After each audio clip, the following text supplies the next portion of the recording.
The other big story right now is with Shohei Ohtani, where Ippy Iwamura, the former translator, it wasn't just $4.5 million. He stole like $16 million.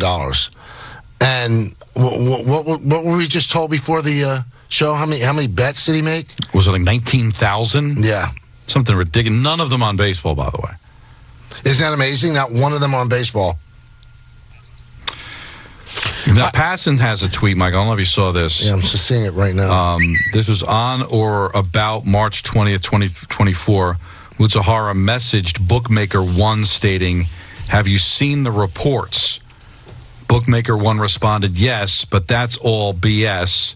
Obviously, you didn't steal from him. I understand it's a cover job. I totally get it." Mutsuhara then responded to Bookmaker One, "Technically, I did steal from him. It's all over for me." Now, Jeff also tweeted out that these are the two important elements from the complaint against Mutsuhara. One, the size of his bets and the debt he allegedly incurred were massive, losing bets of nearly $183 million, winning bets of more than $142 million, and $40.7 million in losses, but no bets on baseball.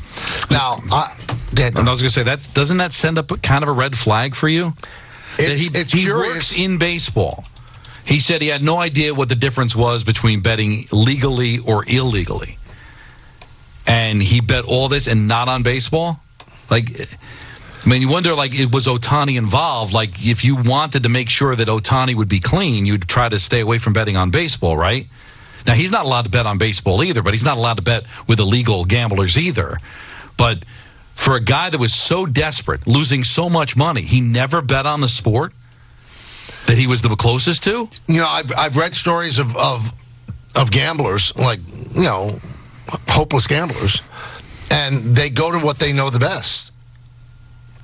And what he knew the best and had the inside information was on baseball. It just seems so odd to me that he didn't turn to that. Forget about the Ohtani aspect. This guy's in the clubhouse, knows injury reports, knows scouting reports, and he never did that. So you have such a problem with gambling, but you've drawn a moral and ethical line. I can't bet on baseball. It's very curious. And I'm not saying the bookies would care where the money came from. But wouldn't you be curious to know, is this guy on the up and up? Well, how can an interpreter be able to have all this money to make these bets? Well, I don't think the bookie cares where the money comes from as long as it's money. True, but unless they know, but you're making these bets, right? Like, right. Is the money up front? Does he take the $500,000 and put it on the table and say, "I'm betting the Bulls tonight"? Or do they know that this guy has the money, that he's good for it? And why would they think he's good for it if he's just an interpreter, unless they know he's being backed by, maybe they don't know it's Ohtani, but they must know he's being backed by somebody financially. I think they knew there was a connection to Ohtani, not that they had a direct line to Ohtani. But remember, the first line, the first story that we heard about Ippy was that he went to an interview that was set up by Ohtani's people with ESPN, and in that interview he said that Ohtani paid his debts for him. He paid the bookie. Now we're hearing stories that Mutsuhara was imitating Ohtani on the phone, changed the code so that Ohtani wouldn't know. First of all, if this is all true, Ohtani has to fire everybody in his employ. Anybody that's handling his money. $16 million missing, and you don't tell me? You don't notice? Now, on a more personal note, so this stuff broke late last night, and so before I go to bed, I'm looking at the phone, and there's so many people that are either Dodger fans or Ohtani fans that are saying, make sure Michael K sees this. Let me tell you all right? Let me look right into the camera. I don't give a crap, okay? I never said he was guilty. Not once did I say he was guilty. I said, and a lot of people conveniently forget this, if he is guilty of gambling on baseball, he has to be suspended, thrown out of the game. That's what I said. I never said he was. And then most recently what I said, and I said this over and over and over again, and I hold firm to it to this day. Why is this guy allowed to not be asked questions? That's what I said. So all of you people that are fans of Ohtani, I was getting tweets from Japan. Make sure Michael K sees this. I saw it. Doesn't change my opinion at all. He never had to answer a question about any of this, any of it. He read a prepared statement. Tell me another athlete that would never have to make any kind of a press conference where he's asked question after question. Alex Rodriguez was asked question after question. Pete Rose was asked question after question. Paul Hornung, when he got suspended from football, was asked question. This guy's never had to have his feet held to the fire, ever. And I hold firm on that. Let's take away the gambling. Never happened. Ippy, never happened. None of this stuff ever happened. The fact that this guy's a baseball player and never has had to answer questions on a daily basis like every great baseball player in the history of the game is beyond me, and I stand firm on that. And yeah, Michael K saw all of it. Doesn't change my opinion one bit. I'm glad that he's not involved. I'm still somewhat dubious how all this happened, that he had no idea whatsoever. You have to question, where's his head at if all of this is going on around him. You got a guy who's a degenerate gambler practically living with you, and you never had any inkling of it. Those are questions for another day. The fact that this guy has never had to answer a question, to me, is reprehensible. So, yeah, Michael K knows, Michael K saw, doesn't change one iota what Michael K said. I have always said, if he did this, and I have also said he should have been forced to answer questions. And every game that he plays for the Dodgers, that he is an active player in, just like Aaron Judge, just like Francisco Lindor and Pete Alonso, just like Freddie Freeman and Mookie Betts, just like Mike Trout, they should have to stand there and answer questions to the media. That's what I said. Yeah. Stand behind it. Come at me. What can you say about that? Everything you said makes sense. But it's funny. People selectively hear what they want to hear. They think that I said that he was guilty. Never done. No, you said they ignored the if, because what happens is they don't hear it live. They hear, did you hear what Michael said? He should be kicked out of baseball. Did you hear what Michael said? You said if it's found that he bet, then he should be kicked out, or you started to talk about if. You were very, very, very selective to make sure that word was heard, but unfortunately, if got lost in translation, and you've had his back as far as that's concerned. The only thing you killed him for is not speaking, no matter what. This is supposed to be the face of baseball. This is supposed to be somebody that you're trying to help save the game, sell the game, and he doesn't make himself available to talk, ever, about anything. It is funny. Dodger fans could not have cared one iota about Shohei Ohtani for the last 6 years when he was with the Angels. Never.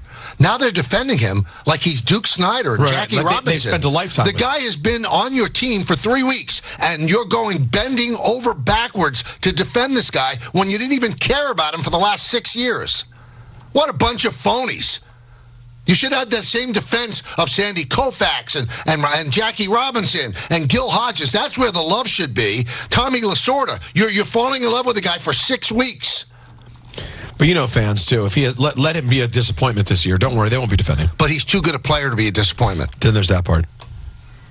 Unbelievable. Unbelievable 2 stories. Let's go to JJ in North Carolina. JJ. Yeah, I wanted to talk about the OJ and Shohei, if I can, and maybe get some responses. First with Shohei, like you're saying, Michael, I don't understand how he could bet 16 or lose $16 million and bet 19,000 times, and Shohei has no idea whatsoever and has no involvement. I just want to ask you, if he has one, atom of involvement, one iota of involvement, any way, is he banned from baseball? No, because there's no baseball being bet. Okay, so there's different levels to it, right? Even if he's involved in a legal bookie, he's not going to be I think he'll be punished. I don't know to what level, but the only way that you'd get a permanent ban, and he should get a permanent ban if he's involved, that baseball's bet on. And strangely, there's not one baseball game bet on over 2 years. It's unbelievable. It makes no sense. There's way too much smoke for there not to be fired with this guy. I really hope the FBI can uncover what really happened. Yeah, so I've thought about calling it a couple times when you guys led with Shohei Ohtani, but so for me, just to give you a heads up, I'm a recovering compulsive gambler. Been about 5 years since I've placed a bet. Life is going great and everything. And when I hear this story, it just resonates with me because the part that I don't understand is that you have a guy, Mizuhara, is allegedly $16 million in bets, 19,000 bets, whatever, huge numbers, right? And to your point, when you said when you're a gambler to that degree and when you have a problem, you just don't stop. And you continually try to find new ways to make bets and get money. But my thing is, to everyone's point, is there's just no way that if he gets access to that money, how does nobody know? Are people making it hush hush? That's just the part that I just don't understand. And Drew, let me ask you a question because you've lived through this. You're living through it. Is there a way that if you're a compulsive gambler, right, Drew, that you would draw a line and go, oh, I'm not going to bet. I will not gamble on baseball, though. Is there a way that you have that mindset that you could draw that line, and that's the hill you'd die on? For me, not possible. Like, for my story, I just got to a point, I didn't do anything illegal. But theoretically, I was heading in that direction, right? Because I was so desperate to, I went out and got loans. I did this. I maxed out my credit cards. I ended up losing my house over it. I would have gotten to a point where I'd done something illegal because I was so desperate. There was no line that I would bet on anything. It could be, ping pong at 3 a.m. or something like that, and I would go to that level. How did you stop, Drew? For me, I just got to a point where, I found that, life for me wasn't worth living anymore, and I had to do something different, right? So I had to come clean to those around me. And, thankfully for me, I was able to, go to GA, change my life around. And, for me, gambling was like the least problem. I had so many things in my life that were a bigger problem than that. And once I fixed those things, everything got better after that. I'm curious, though, Drew, and if this is too personal, you could tell me. Do you still want to gamble? Is the proliferation of gambling now and all the apps that are available, does it still have a pull toward you that you have to fight? Not so much anymore, just because I understand kind of the tics I had that made me want to do that in the first place. Mm-hmm. Now, that's with, going to meetings, having a sponsor, doing all that stuff. If I didn't do those things and said, hey, I haven't gambled in almost 5 years, I would go back to either that behavior or some other bad behavior. I feel you, bro. Can I ask you one more question? Absolutely. Can you explain to Michael, I don't think I do a good job explaining it, but I think, and maybe you won't agree with me, but I think you will, in my experience. Michael doesn't seem to think there's a world in which it would be humanly possible for someone to be a degenerate gambler, but have lines that they don't cross. Can you put into words how you can be a degenerate gambler where you make really bad decisions, but still have some lines you might not cross?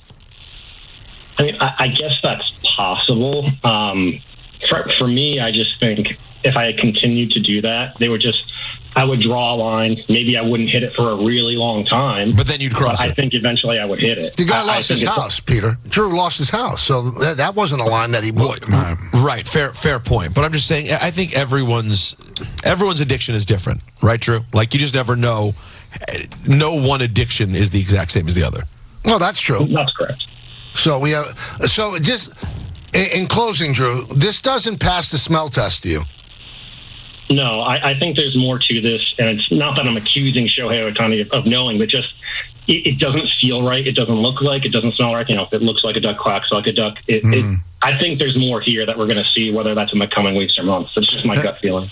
I just wonder, if Ohtani wasn't gambling, could he have been funding the addiction?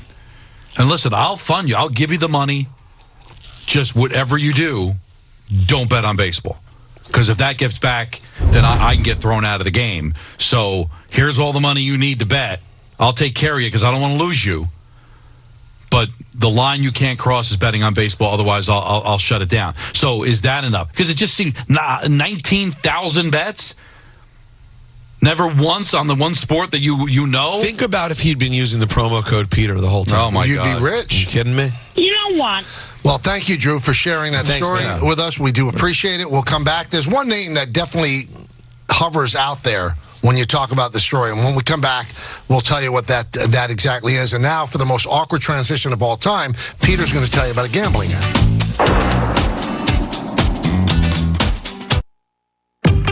The other big story that we've been talking about is that Ohtani's interpreter sounds like he's quite a schemer. Quite a gambler. Yeah, the Times reported yesterday that prosecutors have uncovered evidence that Mizuhara may have stolen more money from Ohtani than the $4.5 million initially reported. We're hearing that he lost $140 million in bets. I mean, would an illegal bookie take that kind of loss from, I don't know, Steve Ballmer? I mean, I guess they would, but from some schlub? The money kept coming in. There's no way. 140, and now he won 101 million, but he lost 141 million. So he lost $40 million. Michael, I don't know how illegal gambling works, but I would think a bookie would want to know, do you have this money? Like, do you walk in and say and plop that money down on the table and say, I'm going to bet on the Bulls tonight? Or do you make a phone call and they back you, and then when you lose, they come looking for the money? When you're going about that much money, I need to know that you have this, man. Alden Gonzalez of ESPN has in his story that investigators also relied on recorded phone calls from the bank in which Mizuhara falsely identified himself as Ohtani to trick and deceive bank employees into authorizing the transfers. Now, that makes no sense to me. I mean, if I would try to authorize any kind of big money thing, they'd be asking me questions about the name of my dog when I grew up. I mean, I don't get how this was allowed. Because he probably had all this information because Ohtani just couldn't be bothered. Like, this guy was completely in control of Ohtani's life. So, you know, those questions like, what street were you born on? What was the name of your first dog? What was the name of your first school? He probably had all that information. Michael, how do you prove to a bank in a wire transfer that it's you, other than answering all the questions that were set up by Ohtani when he first opened the account? And if he had all that information, then of course he'd have access. But I don't care how rich you are. How do you not notice that money being gone? Unless you're just completely oblivious. And I guess that's the minimum of what Ohtani is guilty of, being a rube. Now, Andrew Brandt, a really smart lawyer who ran the Packers. So this 47 minutes ago, he tweeted this out. Reading complaint, it says Mizuhara called the bank and identified himself as Ohtani to authorize wire transfers from the account to people involved in an illegal gambling operation. Andrew goes, what?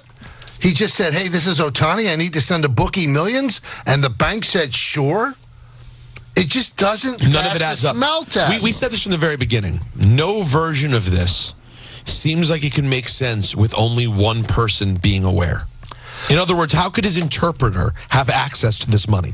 How? So let's operate under the assumption that Shohei is completely innocent. And at this point, okay, we're going to operate under that assumption. The bank has to be sued by Shohei to get the money back, because they let themselves be duped and they didn't have enough firewalls to actually stop this guy. All of his financial people must be let go. He's got to really question his agent, too. Well, how does this go on without any of you seeing it? And again, that doesn't pass the smell test either. Because usually when you're working for a big money guy and you see these weird things, you let it go by because he's your ticket. But if it's not Ohtani who's doing this, and you're seeing these millions of dollars leaving his account, at least you should be looking at it. Makes no sense. Don't they have to stop it or question Ohtani? Hey, listen, Shohei, there's like $16 million gone from your account. Are you spending money at like 7-Eleven? What's going on here? 7-Eleven. If he says, don't worry about it. Well, then I guess you don't worry about it. So if it's just completely black and white, where he didn't say that, it doesn't pass the smell test. There's too many things that don't make sense. Yes, that's just too much money to go out with anybody noticing it. Now, it was Shohei not gambling, but funding his friend's gambling problem. Don't know. Because the other thing that sends up a red flag for me, this is a gambling addict that made over 19,000 bets. Think about that. Peter joked about, geez, if he used promo code Peter, he'd be swimming in money right now. And not one baseball bet? Not one. You're in all kinds of trouble. You're hemorrhaging money through the eyes. You're not going to bet the one sport you know. You're only going to exclusively bet on things you don't know. Now, the answer might be, well, because he worked in baseball, didn't want to lose his job. Okay, that's an answer. But it's also an answer that says, hey, Shohei was funding his friend, and told him, listen, I'll give you the money that you need because you're my buddy, and I don't want you to get in trouble. I don't want to get your legs broken. but just promise me you're not going to bet on baseball, because if that gets back to me, I lose my job. Is that possible too? It's all on the table, Michael, because even if you don't believe Ohtani gambled, he still might have been funding his friend's addiction. And if the guy was so important to Ohtani, he might have been funding it just to be able to have the guy keep his job. But then ultimately, that's what ended up losing it in the first place. Wild. 1-800-919-3776. Let's go to the phones. Brian in Millburn. Brian.